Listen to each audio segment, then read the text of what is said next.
6월 한 달 동안은 저희가 Who are you라는 제목의 시리즈를 진행하고 있습니다. 요한복음에 나와 있는 예수님이 나는 뭐뭐다 라고 얘기하신 그 말씀들을 가지고 저희가 이제 예수님이 어떤 분이신지에 대한 이야기를 진행하고 있고요. 오늘은 그 두 번째 시간입니다. 그래서 같이 보실 말씀은 요한복음 8장이고요 12절부터 18절입니다 들어오실 때 받으신 주보에도 나와 있고요, 화면에도 나오고요, 그 다음에 성경에도 나옵니다. 8장 12절부터 18절인데요 저와 여러분이 한 절씩 태그 매치로 읽어보도록 할게요. 그 후에 예수님께서 다시 사람들에게 말씀하셨습니다. 나는 세상의 빛이다. 나를 따르는 사람은 어둠 속에서 생활하지 않을 것이며 생명의 빛을 얻을 것이다.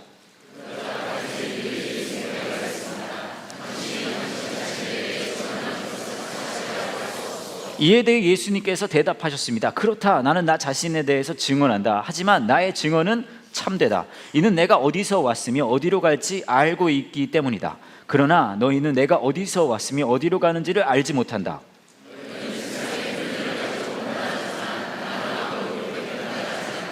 설령 내가 판단한다 하더라도 나의 판단은 참되다. 이는 내가 판단할 때에 혼자서 판단하는 것이 아니라 나를 보내신 아버지께서 나와 함께 판단하시기 때문이다. Everybody, 내가 나 자신에 대해서 증언하는 사람이며 또 나를 위해 증언하시는 분은 나를 보내신 아버지이시다. 제가 얼마 전에 어떤 아빠와 아들의 카톡 내용을 본 적이 있어요. 그래서 이거 흥미로워서 여러분에게 이제 보여드리려고 준비를 했는데, 아들이 이제 학원에 갈 시간인 것 같아요. 근데 아버지가 이제 이 아들한테 카톡을 보냅니다. 이렇게 보냈어요. 어디냐? 하고 보낸 거예요. 그러니까 아들이 말해요. 학원이요. 그러니까 아버지가 말합니다. 어디냐고? 아들이 말해요. 학원이니까요. 그러니까 아버지가 말합니다. 전화 되냐? 그러니까 아들이 말해요. 지금 학원이라니까요. 그러니까 아버지가 말해요. 카톡은 왜 되냐? 그러니까 아들이 말합니다. 쉬는 시간이라서요. 그러니까 아빠가 말해요. 전화는 왜 안 되냐? 그러니까 아들이 말합니다. 학원이라니까요. 왜 그러세요? 계속 공부 좀 하겠다는데. 아빠가 또 물어요. 그런데 왜 카톡은 하냐? 쉬는 시간이라니까요. 자꾸 왜 그래요? 답답하게 진짜. 아버지가 말합니다. 쉬는 시간인데 전화는 왜 안 되냐? 아니 학원인데 전화를 어떻게 해요 진짜? 그러더니 이제 아들이 진짜 화나나 봐요. 나이 드신 거 좀 티내지 좀 말아요. 세대 차이 나게. 이렇게까지 얘기하자 아버지가 이렇게 말합니다. 너 근데 왜 PC방 43번 자리에 앉아있냐? 아들이 말합니다.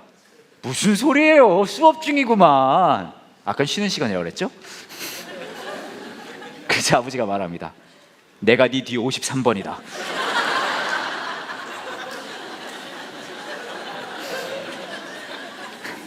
그래서 아들이 말합니다. 갑자기 이모티콘 나가고 학원 다녀올게요 아빠.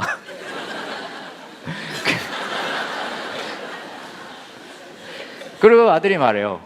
깨달은 거죠. 근데 아빠는 왜 거기 있어요? 그래서 아버지가 말해요. 아빠는 어른이잖아. 그러니까 말합니다 아들이. 엄마는 알아요? 그러자 역시 아버지도 이모티콘을 쓰면서 이렇게 말합니다. 사랑한다 아들아.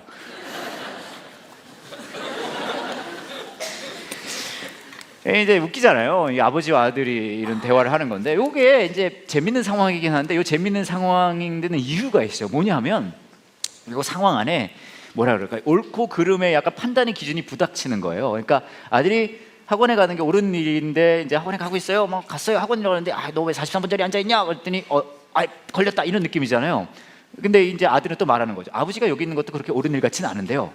그죠? 그러다가 이 두 사람이 갑자기 화합하게 되는 이유는 옳고 그름의 기준의 최고 결정권자가 이 가정의 누구이기 때문일까요?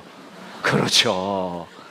무슨 말이냐 하면 우리는 무의식적으로 우리가 모두 옳고 그름을 판단하는 기준을 가지고 있어요. 그리고요 그게 다 비슷한 것 같고 같은 것 같지만요 미세하게 다 다릅니다. 생각해보면 이 부부 싸움이나 아이들과 싸우는 거 사실은요 거의 같은 맥락인 거예요.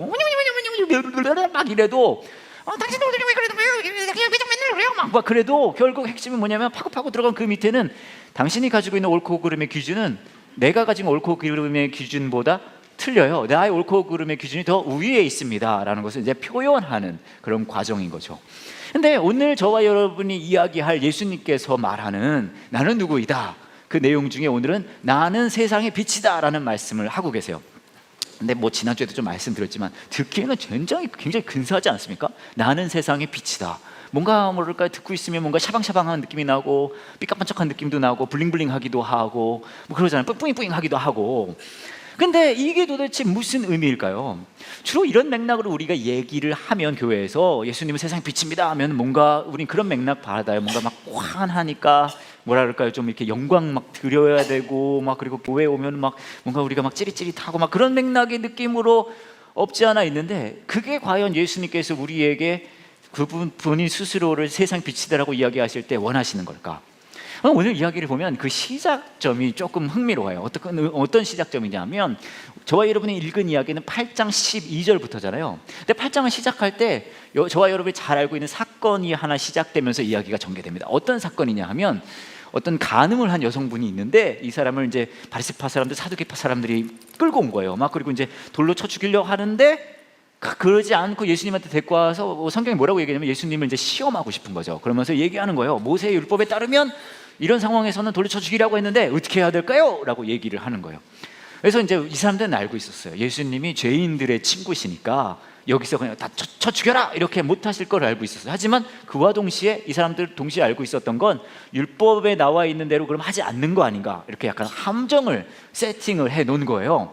그리고 예수님 뭐라고 하시나 보자 이러고 있었을 때 예수님께서 아무도 생각하지 못한 반전적인 이야기를 합니다. 여러분 잘 아시죠? 뭐라고 하시죠? 너희 중에, 그렇죠, 죄 없는 자가 선빵을 날려라 그러잖아요. 네. 무죄 선빵의 원칙을 여기서 이제 얘기를 하시는 거예요. 그러니까 이 중에서 그 돌을 던질 수 있는 사람은 아무도 없고 뭐 나이 든 사람부터 한 명씩 돌을 놓고 갔다고 얘기를 하고 있어요. 그리고 예수님은 이 여자분에게 이렇게 말하죠. 나 역시 너를 정죄하지 않겠다라고 얘기합니다. 근데 이 사건도요, 흥미로운 건 이거예요. 뭐냐면 바리새파 사람들, 사두개파 사람들이 그 가늠한 분을, 여자분을 데리고 와서 놓고 얘기를 합니다. 뭐라고 얘기하냐면 율법에 따르면이라고 얘기하지만 그 밑바탕에 뭐냐면 당신이 옳고 그름에 대해서 이야기하는 것보다 우리가 생각하는 옳고 그름이 더 위에 있지 않나요? 라고 얘기하는 거죠. 그게 밑바탕에 있는 거예요. 무슨 말이냐 하면 예수님께서 나는 세상의 빛이다라고 얘기할 때에는요, 그 대화의 시작점엔 바리새파 사람들의 나의 옳고 그름의 기준이 있기 때문에 당신이 우리의 그것을 흔들 수 없습니다라는 맥락이 깔려 있었다는 거예요.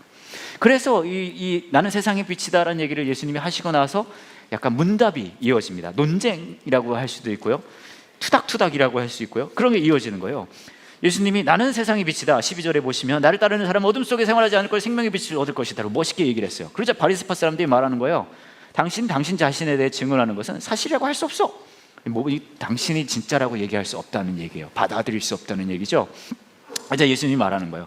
그렇다, 나는 나 자신에 대해서 증언한다. 하지만 나의 증언은 어떻다고요? 참되다. 무슨 말이냐 하면 예수님이 나는 세상의 빛이다라고 얘기하는 그 맥락은 나는 블링블링블링하고 샤이닝하고 나는 막 뿌숑뿌숑하고 그런 존재야. 나는 너에게 종교적인 대상이 되고 싶어. 나는 종교적 예식에 너의 삶 속에 반짝반짝하는 사람이 되고 싶어. 블링블링이 되고 싶어가 아니라 나는 네 삶의 그 옳고 기름의 기준마저도 다 부셔버리고 싶다는 거예요. 무슨 말이냐 하면 우리 삶 속에 우리가 가지고 있는 이게 맞는 길인가 이게 맞는 길인가 할 때 예수 그리스도 그분만이 빛이 되신다는 것, 가야 할 길이 된다는 거죠. 근데 바리새파 사람들이 이 얘기를 듣고 가만히 있지 않습니다. 그렇죠? 왜냐하면 이 사람들은 자신이 가지고 있는 그 맥락이 있거든요. 옳고 그름의 기준이 있거든요. 이 얘기하는 거예요. 이는 내가 어디서 왔으며 어디로 갈지 알고 있기 때문에 너희는 내가 어디서 왔으며 어디로 갈지 모른다. 너희는 보세요, 뭐라고 얘기하죠? 세상의 표준을 가지고 판단하지만 나는 아무도 그렇게 판단하지 않는다. 설령 내가 판단한다 하더라도 나의 판단은 참되다. 또 나왔어요. 참되다고요. 이는 내가 판단할 때 혼자서 판단하는 것이 아니라 나를 보내신 아버지께서. 이 시대에 서로 이야기를 할 때 이것만은 진짜라고 얘기할 때 가장 궁극의 표현은요, 너무 당연하게도 하나님 아버지 끌어다 쓰는 거거든요. 야, 내가 얘기하는 건 하나님 아버지야, 이 얘기를 하는 거예요. 아버지께서 나와 함께 판단하시기 때문이다. 너의 법에도 두 사람이 정한 참되다고 기록되어 있다. 이렇게 쭉 얘기를 하는 거예요. 무슨 말이냐 하면 아까 말씀드렸듯이 예수님께서 우리 삶의 빛이 되시겠다는, 세상의 빛이 되시겠다는 것은 이런 종교적 단체에 모여서 종교적인 예식에 와서 어떤 뭐랄까 이렇게 해서 그런 블링블링하고 막 영광 받는 그것도 물론 좋아하시겠죠. 하지만 그보다 더 원하시는 것은 우리 삶의 모든 부분의 가장 작은 부분까지 예수 그리스도가 우리가 따르는 그 기준점이 되고 싶으시다는 거예요. 당연히 가야 할 길이요. 근데 문제는 무신장 어려워요. 여러분의 삶에도 아마 이거 쉽지 않으실 거예요. 그렇지 않습니까? 왜냐하면요, 우리는요 뭐에 능하냐? 말은 이렇게 하면서 마음은 다른 데가 있는 거에 굉장히 능합니다. 그렇지 않아요? 저희가 딸이 둘이 있어요. 근데 큰아이가 조아라고 초등학교 6학년이고요. 둘째가 초등학교 4학년 제나입니다. 근데 제가 보니까 이 이야기가 요즘 이 주간에 정말 적절한 것 같은 게, 지난 3월이었는데 저희 아이들이 이제 새 학기가 시작됐잖아요. 근데 저희 둘째 아이가 4학년 제나가 저와 제 아내한테 오더니 자신의 정치적 의지를 표현을 하는 거예요. 뭐냐 하면 얘가 반장 선거에 나가보고 싶다는 거예요. 그래서 이제 저희가 좋은 생각이다 그렇게 얘기를 해줘서 한번 해봐라 응원해줬어요, 저와 제 아내가. 그리고 이제 얘가 막 그걸 준비를 하다가 저한테 그러는 거예요. 아빠가 자기 연설문을 조금 이렇게 손봐줬으면 좋겠다는 거예요. 연설문을 손본다 그러니까 조금 이상한 느낌이 들기는 하는데, 굉장히 감옥에 20여 년 정도 있어야 되는 느낌? 여하튼 왜 야 이거 네가 할 일인데 왜 나한테 하냐 그랬더니 얘가 하는 얘기가, 아빠가 말로 먹고 사는 사람이니까 아빠가 좀 손을 대주면 좀 잘 될 것 같다는 거예요. 그러냐고. 알겠다 그래서 제가 이제 연설문을 조금 이렇게 손봐줬어요. 그래서 막 재미난 얘기도 막 집어넣고 막 했단 말이죠. 그러고 나서 이제 얘가 이제 연설을 하고 반장 선거가 있었습니다. 근데 얘가요 당선이 됐어요.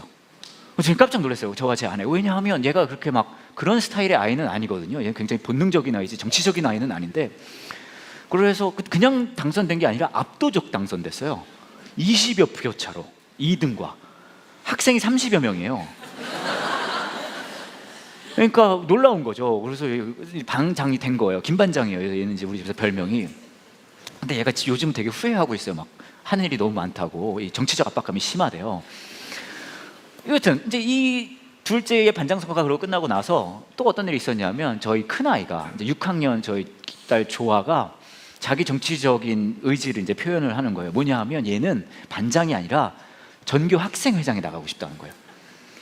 그래서 이제 저와 제 아내가 앉아 있고 밥을 먹고 나서 얘가 이제 그런 얘기를 하는 거야. 엄마 아빠 나는 이번에 전교 학생회장에 나가고 싶다. 그래서 제가 막 격려해줬어요. 응원해주고, 야, 그럼 잘 생각했다, 조아야. 한번 그렇게 꿈이 있다면, 하고 싶은 게 있다면 도전해봐라.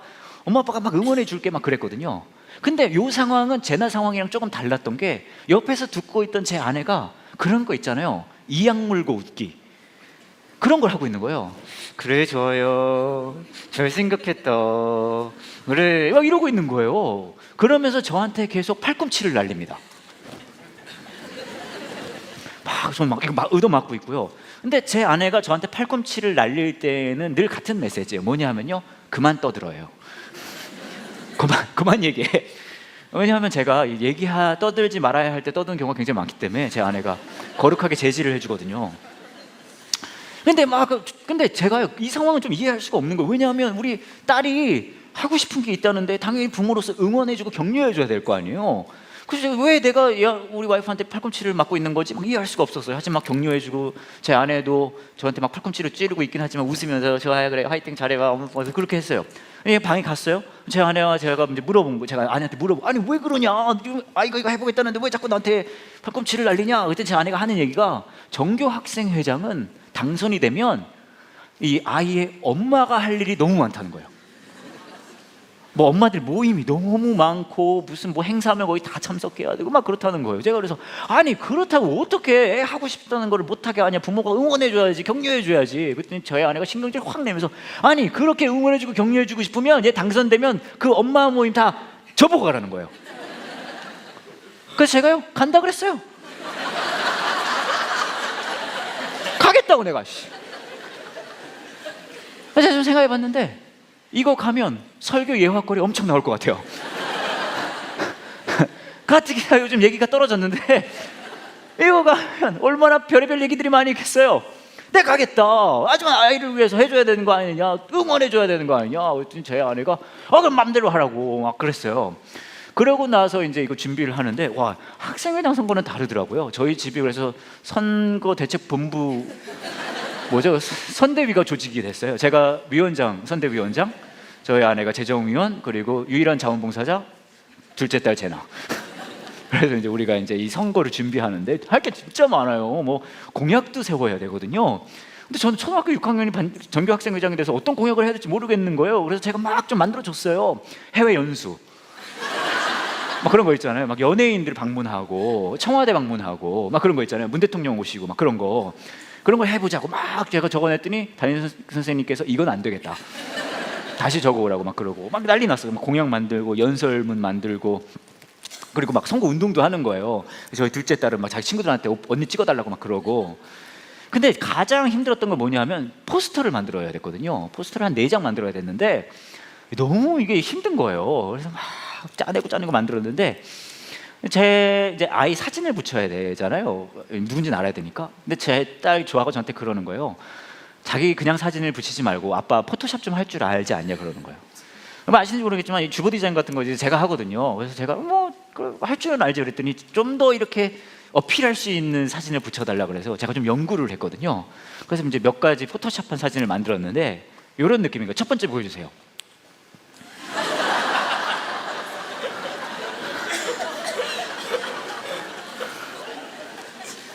그래서 전민초등학교를 얘가 다니는데 전민초등학교를 구할 슈퍼조아, 여기 이제 슬로건 같은 거였어요. 근데 요거는 약간 뭐라 그럴까요? 좀 너무 오래된 느낌이잖아요. 그래서 최근 느낌으로 좀 해야 될 것 같아서 그 다음 걸 준비를 했죠. 이렇게. 네, 전민초에 쳐들어온 타노스와 싸우는 아이언조아. 네, 이렇게 했는데, 근데 이게 2개 정도 만들었는데도 좀 만족은 안 되는 거예요. 왜냐면 아이들에게 조금 더 직접적으로 우리 조아의 리더십과 이 뭐라 그럴까요, 뭐 이제 카리스마 이런 걸 좀 전달해주고 싶은데 요 2개 정도로는 아이들에게 충분히 전달을 해줄 수 없을 것 같아서 제가 연구를 좀 하다가 가장 적절한 사진을 이제 하나 만들었는데, 이 정도면은 아이들이 우리 딸의 리더십을 충분히 볼 수 있겠다. 그래서 만든 게 바로 이 사진이에요.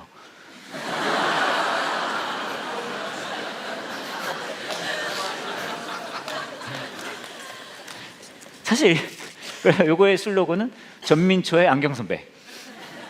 사실 이게 슬로건을 크게 붙일 필요도 없이 딱 2글자만 붙이면 됐어요. 여러분 모두 다 알고 계시죠? 뭘 붙이면 될까요? 그렇죠. 그래서 막 이런 거 준비를 하고, 얘가 이제 막 연설도 방송 연설을 하더라고요. 이 전교 학생회 난리가 났었어요. 그러고 이제 선거 날이 다가왔습니다. 사실 저는 걱정이 뭐랄까요, 걱정 조금 됐거든요. 하지만 자신이 있었기 때문에 이제 결과를 기다리고 있는데, 우리 큰아이 조아가 전교 학생회장에 당선이 됐을까요, 안 됐을까요? 잔인한 분들이네. 안 됐어요. 얘가 막 울면서 오는 거예요. 네, 9명이 입 후보를 했는데 4등을 했대요. 40표를 받았다 그러더라고요. 얘는 그래서 아직도 4차를 그렇게 싫어해요. 그래서 이제 저와 제 아내가 막 조아한테 조아야 안 됐다, 우리가 최선을 다했잖아 막 그랬어요. 괜찮아 우리 막 조아 울고 괜찮아 막 그러고 나서 이제 조아 토닥여주고 여기 방에 들어가고 저와 제 아내가 저희 이제 안방에 갔습니다. 그리고 나서 저와 제 아내는 파티를 시작했어요. 예스! 막 하이파이브 날리고 와 큰일 날 뻔했다고.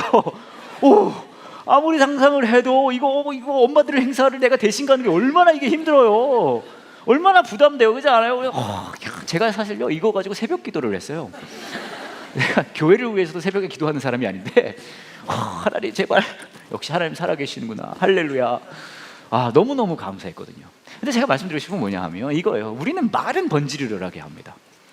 그렇지 않습니까? 하나님 영광 받으시고 우리 예수 그리스도 제자로 살고 빛 대신 예수님 블라블라블라 말은 되게 잘해요. 저도 마찬가지예요. 근데 그거 아세요? 진짜 우리 마음 속에는, 진짜 우리 삶 속에는, 진짜 우리 삶의 모든 부분에는, 여러분들이 결정하는 그 결정들에는, 여러분의 언어에는, 생각에는 하는 그 기준이 뭐냐는 말이죠. 예수님께서는요 우리에게 나는 세상의 빛이다라고 이야기하는 건 저와 여러분에게 어디 멀찌감치 있으면서 예배를 드려봐라, 내가 그 예배를 블링블링하게 받을게, 그런 분이 아니실 것 같다는 거예요. 우리 여기 모여서 막 예배 드린다고 막 예수님 완전 좋아 막 그러실까요? 사실 진짜요? 아니죠. 예수님이 나는 세상의 빛이다라고 말씀하시는 건 우리 삶의 아주 작은 부분이요, 아주 작은 부분, 여러분의 언어, 여러분의 생각, 여러분의 감정, 그 부분에 따라가는 그 빛이 되고 싶으시다는 거겠죠. 아니 우리 모여서 예배 드리는 것도 좋고 노래하는 것도 좋아요.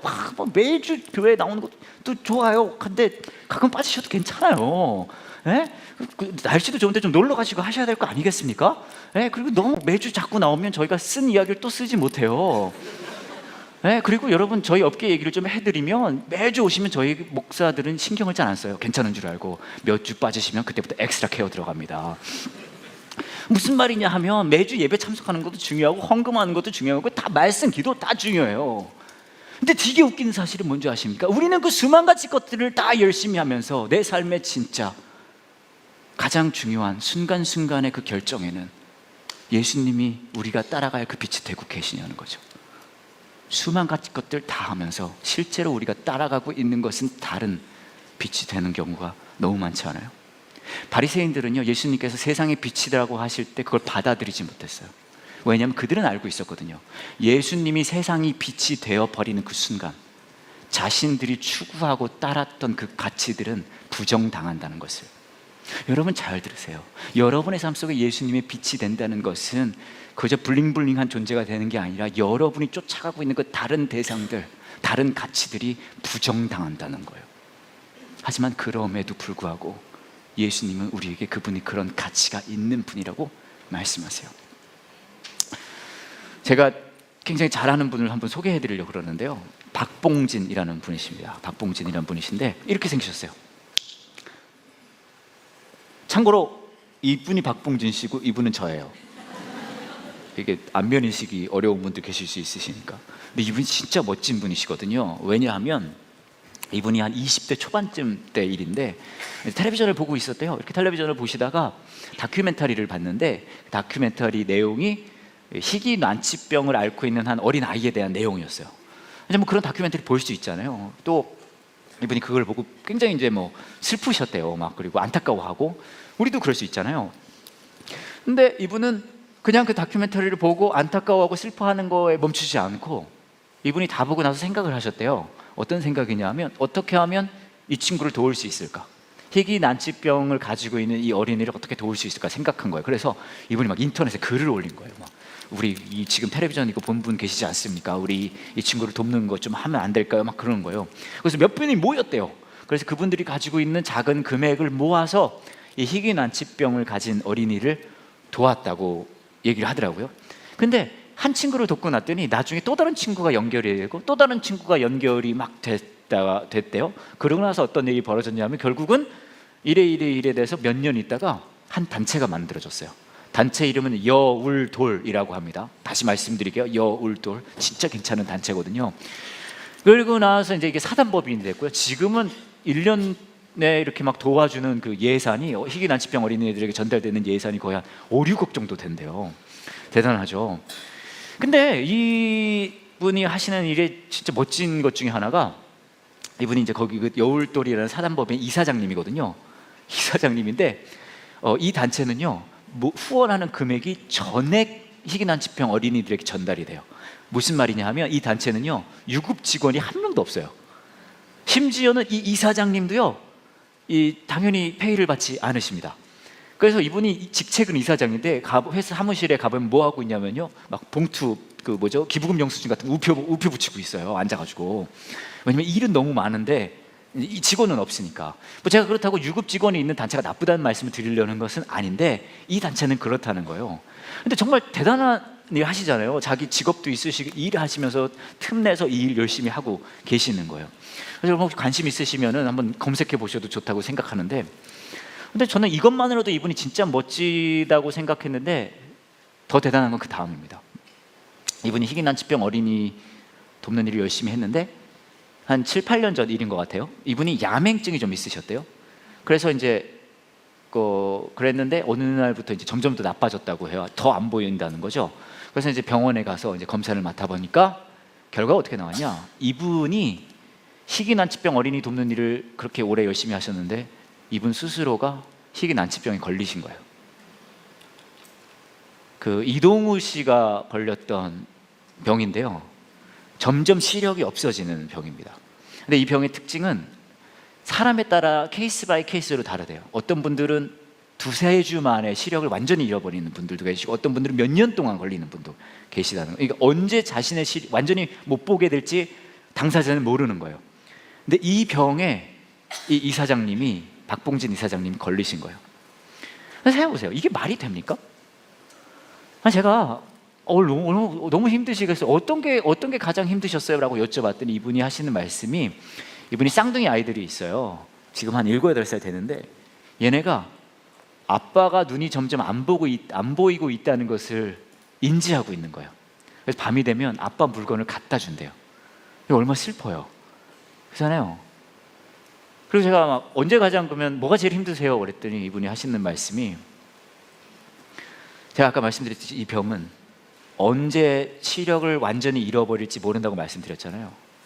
이분이 하신 말씀이 언제가 자기 아이들을 마지막으로 보는 순간인지 알 수 없는 게 가장 힘들대요. 오늘이 마지막일 수 있고 내일이 마지막일 수 있으니까 이 아이들이 자라는 것을 보는 게. 제가 한 5개월 전에 한 번 더 만났거든요. 이제 이 사진은 그때 찍은 사진인데 눈이 그때는 더 안 보이시더라고요. 제가 그 몇 년 전에 뵀을 때보다. 그래서 밤에만 안 보이시는 게 아니라 낮에도 굉장히 많이 안 보이셨는데, 그래서 제가 물어봤어요. 아유, 이거 좀 말이 안 되지 않냐? 이분이 사실 무슨 잘못을 했습니까? 이분이 잘못한 거 하나 없어요. 그렇지 않아요? 희귀난치병을 가진 어린이들을 돕는 일을 위해 최선을 다했는데 본인이 희귀난치병을 걸렸다는 것은요, 말도 안 되는 일이죠. 그렇잖아요. 제가 그래서 말했어요. 아니, 억울하지 않냐? 하나님 원망스럽지? 이런 경우에 저는 막 하나님 원망을 막 끄집어내려고 그러거든요. 하나님 원망스럽지 않냐? 왜 이분이 그러시는 거예요? 하나님은 원망해 본 적이 없대요. 이분 제정신이 아닌 것 같긴 해요, 사실. 어떻게 그게 가능하냐? 그때 이분이 하시는 말씀이, 본인이 수년 동안 희귀난치병을 가진 어린이들을 돕는 일을 했는데 본인이 희귀난치병에 걸리니까 그 아이들이 훨씬 다르게 보인다는 거예요. 그리고 그 가족들도 본인을 볼 때 완전 다르게 본다는 거예요. 하시는 말씀이, 제가 희귀난치병에 걸렸더니 희귀난치병 걸린 어린이들을 볼 때 훨씬 더 사랑으로 대할 수 있어서 좋아요.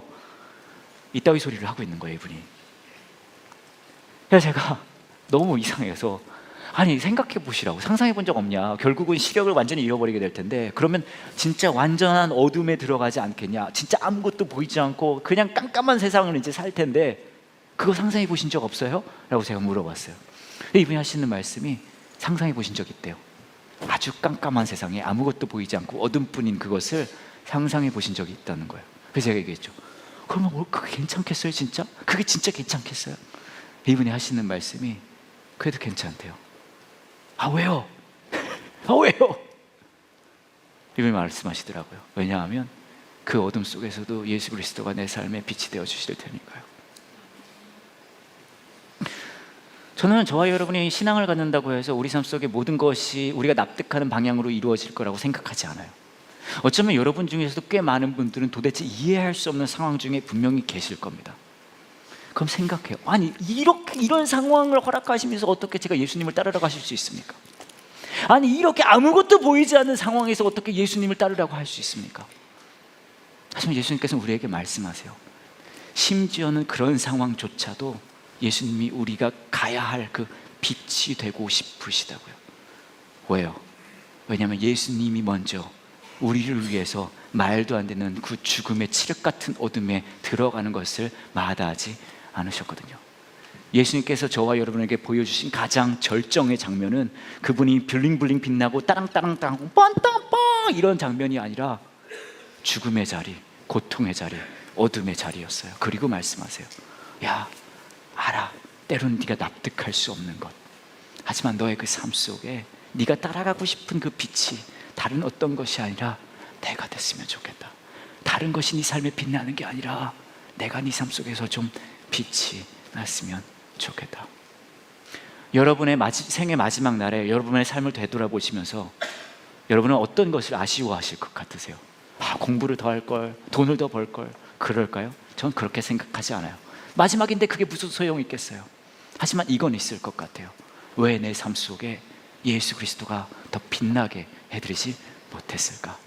되돌아보면 모든 순간순간마다 예수님은 나와 함께 하시고 빛나고 싶어 하셨을 텐데, 예수님은 저와 여러분에게 지금 이 순간에도 말씀하십니다.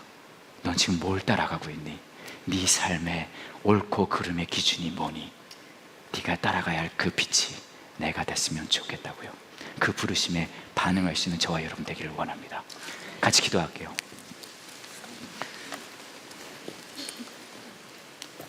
예상학교 같이 기도하실 때 여러분의 삶을, 여러분의 마음을 한번 되돌아보셨으면 좋겠습니다. 있는 모습 그대로 내어놓는 시간이 되기를 원합니다. 여러분은 어떤 빛을 쫓아가고 계십니까? 무엇이 여러분의 삶을 이끌고 있는 원동력이 되고 있나요? 우리는 쉽게 말합니다. 교회를 어느 정도 다닌 분들은 반응 그냥 자동적으로 나와요. 하나님의 영광을 돌리고 예수 그리스도의 제자로 그분의 길을 따라가고 싶습니다. 말은 우리가 쉬워요. 근데 진짜요? 진짜 여러분의 삶이 그 빛으로 향하고 있습니까? 아니면 말은 그렇게 하면서 우리의 삶은, 우리의 마음은 다른 빛을 쫓아가고 있지는 않습니까? 여기에 나와 있는, 본문에 나와 있는 바리새인들과 사두개파 사람들은요, 하나님을 아는 사람들이었어요. 하지만 예수 그리스도를 빛으로 인정할 수 없었습니다. 왜요? 그들이 쫓아가는 종교적인 가치, 예식적인 가치, 그들이 쫓아가려고 하는 명예 혹은 자존심, 그게 더 귀했거든요. 그 모습은 우리 안에도 있습니다. 여러분의 삶을 움직이고 있는 그 빛은 무엇입니까? 이 시간에 예수 그리스도 앞에서 우리의 마음을 솔직하게 내어놓는 시간 되길 원합니다. 예수님, 저의 입술은 예수님의 빛이라고 말을 하지만 내 마음은 다른 빛을 쫓아가고 있네요. 나의 자존심, 나의 명예, 다른 사람들이 보는 시선, 나의 자녀, 직장에서의 성공. 이 시간에 우리의 마음을 솔직하게, 정직하게 예수 그리스도 앞에 그대로 내어놓으면서 우리 마음에 말씀하고 계시는 그 예수님의 음성에 귀 기울이셨으면 좋겠어요. 내가 네 삶에, 너의 세상의 빛이 되고 싶다. 그리고 나는 그것을 위해 죽음의 어둠으로, 빛된 내가 죽음의 어둠으로 드는 것을 마다하지 않았어. 그 십자가의 은혜를 다시 기억하시면서 이렇게 기도하셨으면 좋겠어요. 예수님이 내 삶 속에 빛나셨으면 좋겠습니다. 예수님이 내 삶에 비치셨으면 좋겠습니다. 그렇게 내 삶에 다른 어떤 것이 아니라 예수님이 빛나시는 그런 흔적만이 남았으면 좋겠어요. 이렇게 함께 같이 기도하시면서 하나님께서 여러분에게 주시는 생각이나 다짐, 기도 제목이 있다면 들어오실 때 받으신 마음으로 드리는 예배 한번 적어보셨으면 좋겠습니다. 이 시간 함께 같이 기도할게요.